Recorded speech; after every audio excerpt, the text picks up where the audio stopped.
President Trump has talked twice in recent days, once at the Kennedy Center and then to Reuters again last night about canceling the election. Why is he talking about this? I believe you're referring to the president's interview at Reuters last night. I was in that interview. It was a closed-door interview. Obviously, there was not audio or video. The president was simply joking. He was saying, we're doing such a great job. We're doing everything the American people thought. Maybe we should just keep rolling. But he was speaking facetiously. You said that he was joking about canceling the elections, but Americans for generations have fought and died for democracy, for this democracy. Are you saying that the president finds the idea of canceling elections funny? Andrew, were you in the room? No, you weren't. I was in the room. I heard the conversation, and only someone like you would take that so seriously and pose it as a question in that way. Adam is here, guys. So what's up? What I am about to tell you is happening right now inside the White House at this very moment. A 17-page memo is circulating among Trump's inner circle. And this document is not about policy. It is not about budgets or foreign affairs or judicial appointments. It is a step-by-step blueprint for dismantling American elections. Well, now to the investigation into the January 6th attack on the Capitol. We're actually learning some new information today about Donald Trump and his involvement in an effort to seize voting machines following the 2020 election. As CBS's Nicole Killian reports, the former president was apparently more involved than previously known. This is the most corrupt election. Desperate to prove claims of voter fraud in the weeks after the 2020 election, former President Trump weighed several options to challenge the results. Those options, first reported by the New York Times, included drafting an executive order that would have directed the Department of Homeland Security to seize voting machines. I've not seen it myself, but I know that it exists. Maryland Congressman Jamie Raskin is a member of the January 6th Select Committee. What does that tell you about the former president's mindset? Of all of the president's strategies to try to overturn the election, that's the one that feels the most like a banana republic. Let me repeat that. A formal, detailed plan to seize voting machines, to cancel mail-in ballots, to mandate hand-counted paper ballots. All of it framed under the banner of protecting elections from foreign interference. Except the foreign interference threat is fake. It is made up. Foreign interference and foreign influence have become increasingly talked about hot-button issues in the lead-up to the U.S. presidential election on November 3rd. Director of National Intelligence John Ratcliffe disclosed last week what is believed to be the first time that an Iranian cyber attack has targeted specific voters in an attempt to sway a U.S. presidential election. Officials said that they believe that the hackers were intending to negatively impact the Trump campaign. The hackers allegedly spoofed emails of the Proud Boys group, viewed by some as a far-right group, making them out to appear to be attempting to intimidate voters in different states on behalf of the Trump campaign. It is a debunked justification being used as cover for something much darker. This is not a fringe conspiracy theory floating around the internet. This is a memo being taken seriously by the president's allies. This is something Trump himself has telegraphed, telling his supporters that a major announcement is coming. And according to sources, when that announcement comes, it will be the most direct assault on the electoral system ever attempted by an American president. And here is what makes this truly terrifying. Nobody in the administration is stopping it. Nobody is saying this is insane. Nobody is reminding the president that the Constitution gives Congress, not the White House, the authority to regulate elections. The people around Trump are either too afraid to speak up or they genuinely believe the same election lies that have been debunked in more than 60 court cases. So the memo is circulating. The plan is moving forward. And if Trump signs this executive order, the courts will explode. Congress will explode. Democrats have already drafted lawsuits. State attorneys general are ready to file the moment the order is announced. And House members are accelerating impeachment articles right now because they see what is coming. They know this is the moment when the president crosses a line that cannot be uncrossed. Let us walk through exactly what is in this memo, who wrote it, and why it represents the most dangerous power grab of Trump's entire political career. The author of this memo is Peter Ticktin. If that name sounds familiar, it is because Ticktin has been one of the most vocal election deniers in Trump's orbit for years. He has been pushing the lie that the 2020 election was stolen long after every court, every audit, and every investigation proved otherwise. He has been telling anyone who will listen that the system is rigged, that the machines are compromised, that the only way to have fair elections is to tear down the current system and rebuild it from scratch. Now Tickton has put that vision on paper, and his memo has found its way into the White House. The document lays out a plan for Trump to issue a series of executive orders. The first would authorize the seizure of voting machines nationwide. Federal agents would be sent to election offices in every state to confiscate the equipment used to count votes. The justification? A 2018 executive order about foreign interference. But that order has been debunked. Intelligence agencies have confirmed there was no significant foreign interference in American elections. Cybersecurity experts have said the voting machines are secure. The threat Tickton is citing does not exist. But that does not matter to the people pushing this plan. They are not concerned with facts. They are concerned with power. The second piece of the plan would cancel mail-in ballots. Every vote cast by mail would be invalidated. Only in-person voting on Election Day would count. Never mind that millions of Americans rely on mail-in ballots. Never mind that military personnel stationed overseas depend on them. Never mind that Republican voters in some states use mail-in ballots at higher rates than Democrats. The plan would eliminate them entirely. The third piece would mandate hand-counted paper ballots. Every vote would have to be counted by hand, by election workers, in public. The theory is that this would somehow make elections more secure.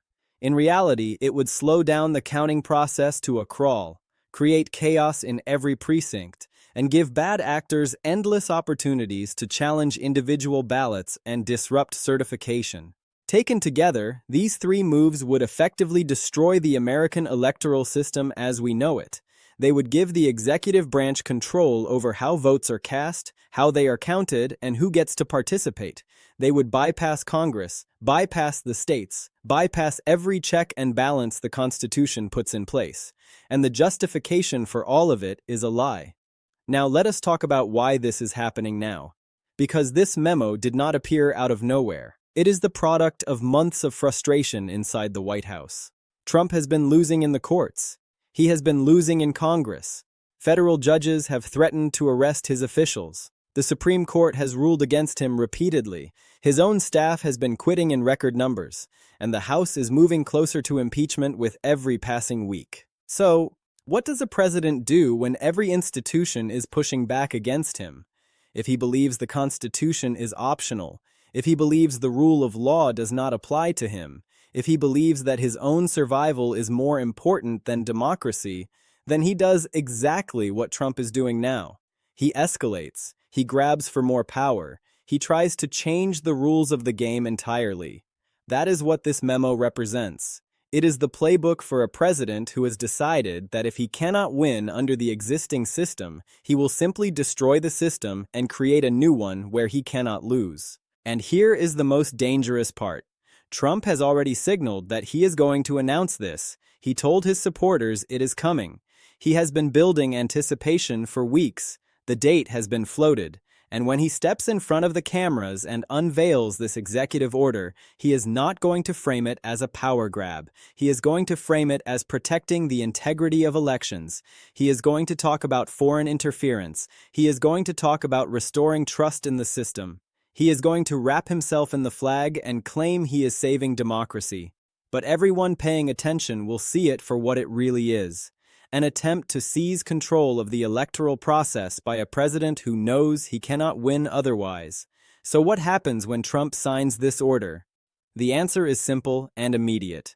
The courts will stop it. Democrats and state attorneys general have already said they are ready. They have lawsuits drafted. They have legal strategies prepared. The moment Trump signs, they will file in federal court. Multiple cases, multiple states, multiple jurisdictions. And because this is such a clear violation of the Constitution, even conservative judges will have no choice but to block it. The Constitution is explicit on this point. The power to regulate elections belongs to Congress, not the president. The president cannot seize voting machines. The president cannot cancel mail-in ballots. The president cannot mandate how ballots are counted. Those powers are reserved for the legislative branch and the states. Trump has no authority to do any of this. So the executive order will be struck down. Probably fast, probably within days, and Trump will lose again. But here is the thing. The damage is already done. Because the moment Trump tries to seize voting machines, the moment he tries to cancel mail-in ballots, he has given Congress exactly what it needs to impeach him. He has provided the smoking gun. He has proven, beyond any reasonable doubt, that he is willing to destroy democracy to hold on to power. And that is why House members are accelerating impeachment articles right now. They are not waiting for Trump to sign the order. They are preparing to move the moment he does. They want to be ready to file articles within hours of the announcement. They want to show the country that Congress will not tolerate this. They want to send a message that attacking elections is a red line that cannot be crossed. Because if Congress does not act, what does that say? If a president can try to seize voting machines and Congress does nothing, then there are no limits. If a president can cancel mail-in ballots and Congress does nothing, then the Constitution is meaningless. If a president can attack the very foundation of democracy and Congress just shrugs, then we have already lost, so Congress has to act, and they are preparing to act fast. Now, let us connect this to everything else that has been happening, because this election interference push is not happening in isolation. It is part of a pattern. It is the culmination of months of escalation. We have seen federal judges threaten to arrest Trump's attorney general for contempt of court. We have seen the Supreme Court rule against Trump on multiple occasions. We have seen his own generals call him a traitor on live television. We have seen his staff quit in record numbers. We have seen Congress advance impeachment articles with more than 140 votes, and now Trump is trying to seize voting machines. Every time the system pushes back, Trump pushes harder. Every time an institution says no, Trump tries to find a way around it. And now he has reached the point where he is willing to attack the election system itself. This is not a president who is governing. This is a president who is at war with the Constitution. And the Constitution is fighting back. The courts are ready. The state attorneys general are ready. Congress is ready. And the American people are watching. Because this is not about policy disagreements anymore. This is about whether the rule of law still means anything. This is about whether a president can simply decide to seize voting machines because he does not like how people vote. This is about whether democracy survives or not. Let us break down what this means in practical terms.